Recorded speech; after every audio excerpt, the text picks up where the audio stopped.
Welcome back to another episode of the Mainly Hoops podcast. Another Big 12 team preview here for you. We've got the Kansas State Wildcats, but before we do dive in, if you have been liking our content, please go ahead and like and subscribe. We do appreciate all your support. But diving right in here, of course, Jerome Tang here at Kansas State got one of the biggest names in the portal, one of the best players in the country last season from Memphis in PJ Haggerty. Coming over as a prolific scorer, gets to the line at a super high rate, 64% career free throw rate, and also retained some other guards here. Made some other moves in the portal. What do you see in this offense in terms of strengths? Yeah, I mean, I think the strength is that they got one of the best players in the portal in PJ Haggerty, and I think you nailed it. Like, I think his free throw rate is going to be a big part of this, and I think his ability to score at all three levels is going to give him a super high floor. I don't think there were any concerns with whether his game was going to translate to the Big 12 or not. Like, he started his career in the Big 12. He started at TCU, obviously didn't receive a large role, was playing behind Mike Miles and Damian Baugh. It's a little bit hard to, grab a role in an offense when you're playing behind as good of players as those two. But I do think he's definitely ready for his second time around in the Big 12. He was a 62nd percentile rim scorer on 4.5 attempts per game at the rim, 71st percentile in mid-range efficiency on 3 attempts per game in that area. And he's a much improved three-point shooter from his first couple of years. He shot at 36.4% on 3 3-point attempts per game. You mentioned his free throw rate, 52.6%. He has the ability to score in all areas. I think he has some deficiencies. I don't think he has the greatest floor vision. I don't think he's a true point guard. But you have a solid ball guard by his side in Nate Johnson. I'm not sure how it's going to work completely since Johnson he doesn't really provide off-ball shooting. I'm not sure how these guys are going to coexist at a super high level. But having PJ Haggerty, a guy that can create advantages off the bounce, score on his own, I think it's going to be, and getting a top 5 player in the portal is like, you don't really need to overanalyze it. I just think he's just a really good player that's going to elevate this offense from, Tang offenses haven't been great the last couple of years, but I do think it's a pretty much a sure thing that they're going to be better. One player that I really like that he brought in was Kamari McGriff coming from UNC Wilmington. I think he's going to be a really good pairing with PJ Haggerty, particularly in the pick and roll game. He's fantastic in the short roll. He's also good on the offensive glass, and he has a real versatile post-up game. He's a thin frame at 6'9", but he can score it with both hands and super creative in the post. I think his game is going to translate really well.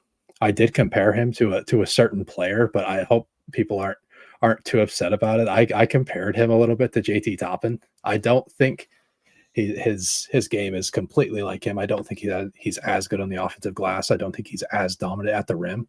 But you watch him play and you watch his skill set, and I think it's very similar to what JT Toppin was doing in his early years, particularly at New Mexico. He hasn't fanned his game out to the three-point line yet, but ultimately I think he has a ton of skill in his game that is going to be able to translate. So I think they got some underrated players in the portal. A couple other guys. I don't think Bashir is particularly an underrated player, but he can make shots, and he can make shots from pretty much anywhere from beyond the arc. Can knock it down from 5 or 6 feet behind the line. He will chuck it in pretty much any situation. It's just a matter of, can he play off the ball or not? And then one other piece I really like before I turn it back to you is I like Andrea Kostic quite a bit. From the film that I watched, I think he's a potential breakout guy. I don't know how much of a role he's going to play early in the year, but I really liked what I saw as a shooting talent and as a secondary creator. So I think this team's getting overlooked a little bit, particularly on the offensive end. And I think they have a lot of, very underrated talents. And, there's some other international guys coming in that could potentially play a role as well. Yeah. Obviously it's headlined by Haggerty and, what he can do. But, I do think there are some solid pieces. I think it's just, for me, I guess, diving into weaknesses, more so a concern for me on the offensive end is this is now a team with 10 newcomers and 0% of their starting lineup back. so it is like a complete turnover from last year's roster. So I think like that can always be a bit of a challenge of like meshing guy. You've got guys coming from everywhere. You got a couple of MAC guys, of course. You've got CAA and Bashir. And hey, I wanted to make one note. You talked about McGriff. He did fan it out last year, 2 for 3 from 3. I mean, that's a good percentage there. Per Torvik, he's in the green from 3. So, but no, I mean, I think for me, it's like just with all the turnover, how quickly can they kind of come together, and then beyond Haggerty, like who can really step up as like that secondary scoring piece. Like, you have some guy, like you mentioned, Bashir can shoot it. Johnson can't really, but he's had some big games like we saw last year in the MAC tournament when he became my guy, I guess. Well, he went off in the MAC tournament. And then, like you mentioned, a guy like Kostic, McGriff, can he break out and really help provide some secondary scoring? Like, I think there's talent here to do that, but I think it's more of like a concern for me today because it's a little bit more unknown as to what it will be, or who it will be, I should say. Yeah, I would agree with those points. I do think there's a lot of uncertainty with, like I mentioned, how do Johnson and Haggerty coexist? And it's mostly because of both guys' ability to shoot it off the catch. I think it's going to be sort of difficult for them to coexist. And I think with this roster, there's a lot of pieces that have upside to break out. We just haven't seen the true breakout. Like with McGriff, only played 19 minutes a game, but he averaged 11.5 points per game at UNCW and 4 rebounds. Like, that's a pretty ridiculous rate. We just need to see if he can do it with more playing time. There are pieces on the bench that have upside. I talked about Kostic, a guy like Doran Buca coming from Italy, a 23-year-old, 7 foot too big, that a bit clumsy, is not a great functional athlete by any means. I think he's more of a project. And then there are a lot of guys on the bench besides that, like going down the board, that are much more defensive minded. So I do think off-ball shooting is somewhat of an issue. Like, can Bashir play more of an off-ball role? Like, he's only played an on-ball role throughout his entire career, even at Monmouth last year, averaged 20 points per game. I think like 70% of his threes were off the bounce or something crazy like that.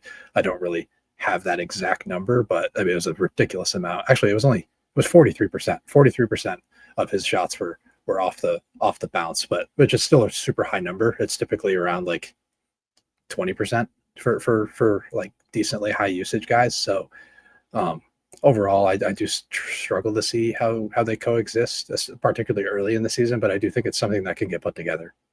Yeah, no, that's fair. But I think we'll see. Obviously, Haggerty's going to mask a lot of things with how great he is. But now shifting gears to the defensive side of the ball, what do you see in this area? Yeah.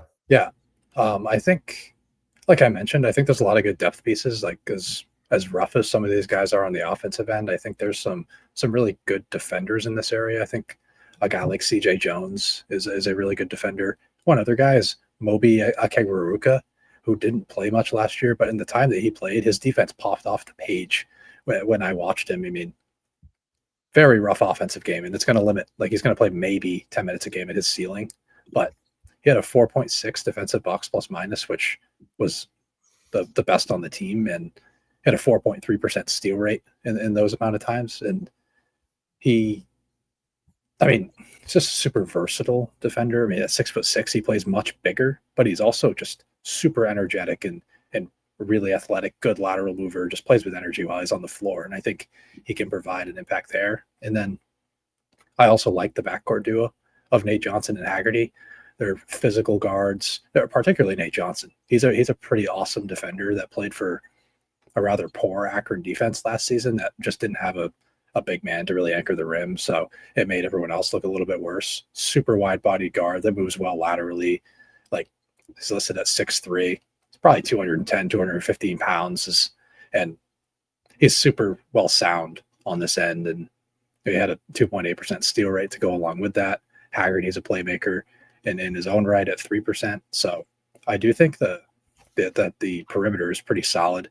I don't think the bigs are all that bad, but I think that's more of a weakness compared to past Tang teams. But I'll let you dive into that a little bit. Yeah, no, I think they do have some defensive playmaking on the guard group with the guard group, but for me, I think one of my main concerns lies in the front court, in the front court depth. They have McGriff, who you mentioned as a guy you really like, but like he's 6'8", 7.5% block rate. He's not fantastic on the defensive glass.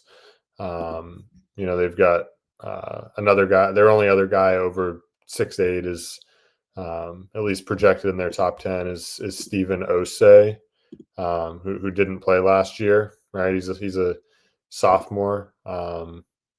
So don't really know what we have there. So I'd say like the front court is rather uncertain. Right, they lost all of their front court from last year.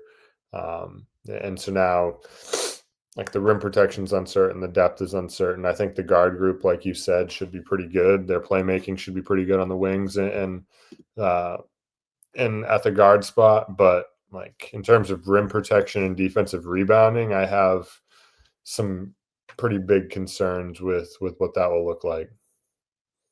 Yeah, I would agree. And this is typically the strength of a Jerome Tang defense, and particularly in his 3 years. And that's why his teams have finished 27th twice and 22nd in adjusted efficiency, which, I mean, for your first 3 years, that's pretty phenomenal numbers. He was a really big reason why those Baylor defenses were so good before he ended up coming to Kansas State. But I think he's kind of lost a little bit of the backbone of his defense. I think McGriff can be a good rim protector, but outside of that, I am concerned about the defensive rebounding, like you mentioned. And there's not much else that's really going for them in the front court. I think like a guy like Elias Rapike from coming in from Germany can slide in as a solid 4-man defender. But besides that, I do have some concerns with, I mean, there's some wing pieces that are pretty rough. Abdi Bashir is a horrific defender. I'll just say that. He there's no effort there. And I think he's not really defensive. He's not defensive. Yeah. I mean, he's out there to get buckets. He's out there. He might be, I don't want to call him the Michael Porter Jr. of college basketball, because I think that's giving him a little bit too much credit. But he definitely has his concerns on the defensive side. And then the other pieces that they're going to throw in there, like Andrea Kostic, as much as I like him on the offensive end, I think he's closer to average as a defender. And yeah, front court depth is a concern. So if Tang's going to lose the backbone of his defense, I think it's pretty fair to say that this is going to be the worst defense that he's had in his 4 years at K-State. Yeah, I mean, I think Bashir, he's out there to probably have a cool mixtape of made shots, right? But yeah, I mean, I think he's probably accumulated that mixtape already. It's time to just let's play a little bit more team ball at this point, I think. But I guess looking at MVP and X factor of this team, of course, I think it's going to be pretty unanimous with us that the MVP is PJ Haggerty for every reason we've said. But X factor, where are you going here? Yeah, I'm going with my guy. I'm going to call him my guy. It's going to be Kamari McGriff. He's going to be your Nick Martinelli of 2025. Yeah, I actually think he can not get to that level. He's not going to average 21 points a game, but I do think with more minutes, I think he can get to 16 or 17 as the number 2 option on this offense. I think he's going to be really valuable as that pick and roll partner with PJ Haggerty. I think he's, like I mentioned, he's going to be great in short roll. I think he can finish at the rim. He has a ton of skill in the post-up game, despite his thin frame. I think he's going to be a very important defender for this team that is a bit lacking in the rim protection area outside of him. He's going to need to hold his own inside at the Big 12 level. Yeah, he's going to have to, based on what this team has in the front court. For me, I went a bit of a different direction. I actually went with my guy as well. Bashir? Huh? No. Bashir? No. Nate Johnson. My guy from last year's MAC tournament. I mean, just to throw a couple, he had an incredible couple games in the MAC tournament. Had 31 on 10 of 16, 3 of 4 from 3, and then 22 on 8 of 13, 1 of 3 from 3. And I guess for me, it's like, can he be a little bit better of a shooter? He obviously has a 3-year sample size of not being a great shooter, but can he be serviceable? And then, can he get to the rim? Can he, create opportunities in the lane for himself to kind of go alongside PJ Haggerty? And then on the defensive end, I think he's going to be really important to them.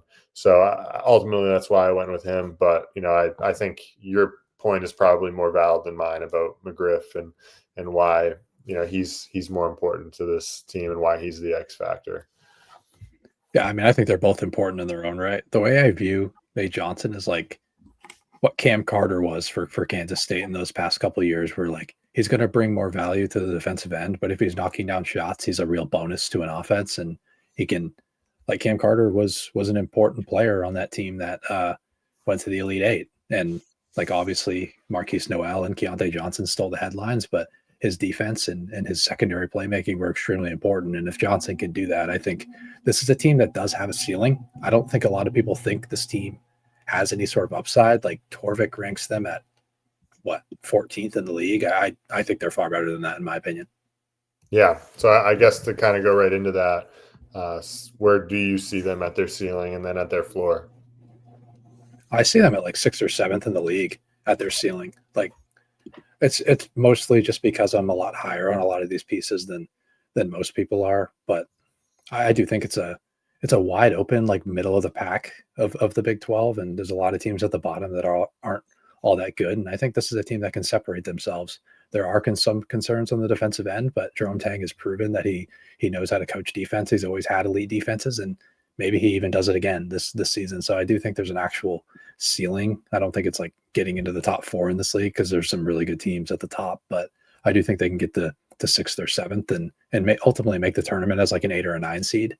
But my floor is, some things on the offensive end don't go well. Tang ends up having the worst defense he's had in his 4 years, and they finished like 13th or 12th. I think there's a real possibility that they could even slip into the bottom 4. But ultimately, I think they land somewhere in the middle of that. I think they can finish 8th or 9th in this league.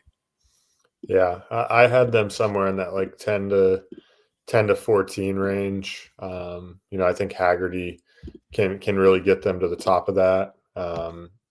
I think there's just a lot of uncertainty, in my opinion, on this roster. But maybe they can get higher than 10. Just Haggerty just goes off, and some of these other pieces really break out that we've talked about. But we'll see. But bold prediction wise, do you have one here? I do. Part of it is Kamari McGriff related. Part of it is team related. I think Kamari McGriff averages 15 and 7, and he makes an all conference team, whether that's third team or whatever. I think he has a chance to make an all conference team, and K-State is going to go back to the big dance for the first time since I think he only went the first year. Is that right? And then after that, the last 2 years he hadn't made it. I think they, at the very least, make it to the first 4, maybe even get to that 8 or 9 seed at their ceiling. Yeah. For me, I went with a PJ Haggerty stat last year, 21.7%, which was 3rd in the country. I think this year he leads the country in scoring, averages 23 plus. He's probably going to have to get to that. I think it's just going to be opportunity driven. I think he's going to be able to get to the line a lot. He should be, I think, really good, of course. So we'll see though. But other than that, we'll wrap things up here with Kansas State, and we'll see you next time on the Mainly Hoops podcast.